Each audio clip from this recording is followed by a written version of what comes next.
Hi everybody, this is video number 2 to go along with our French baguette making. Hopefully you've joined me live on the 5th of February, Friday, which is actually tomorrow, at 11 o'clock, and we will be making French baguettes. I'll be showing you some tricks and tips tomorrow just to help you on your way, but this is the second part in the process. So yesterday we made some fermented dough, which obviously you're going to make tomorrow. Once you've made it and left it for 24 hours, this is what we get. We get a lovely bubbly consistency instead of that tight little ball that we had yesterday, and it's full of wonderful flavours.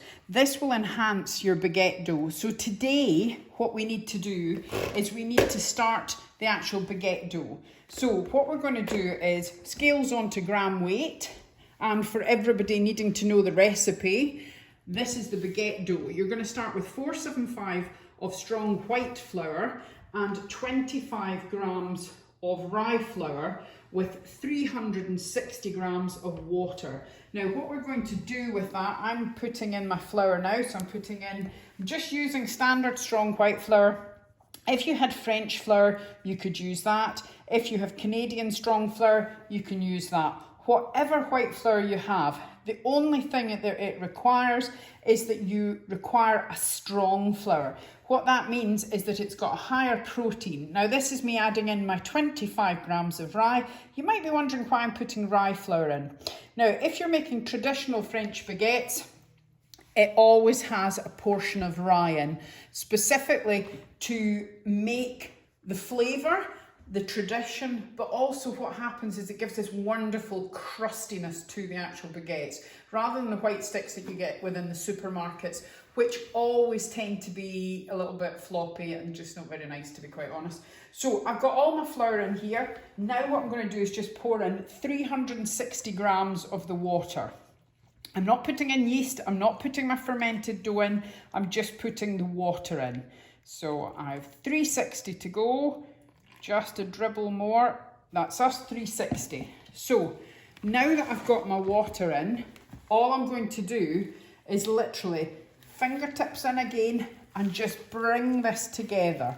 Just to mix very gently the water and the actual flour together. So we're not putting salt, we're not putting yeast, we're not putting our fermented dough in just now.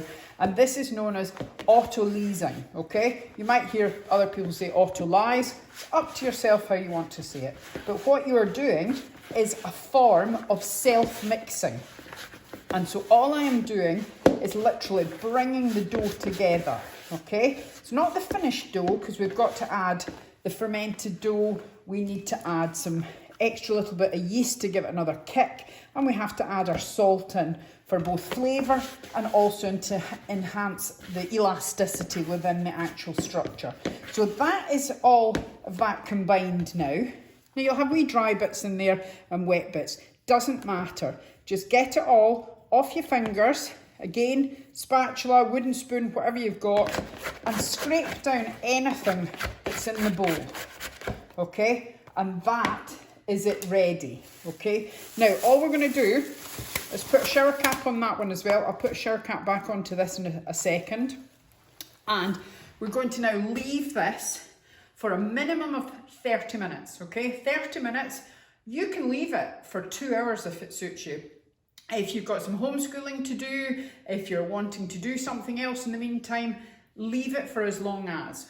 You can also leave that overnight if you just can't be bothered, okay? So we're starting the auto-leasing process and letting it self-mix.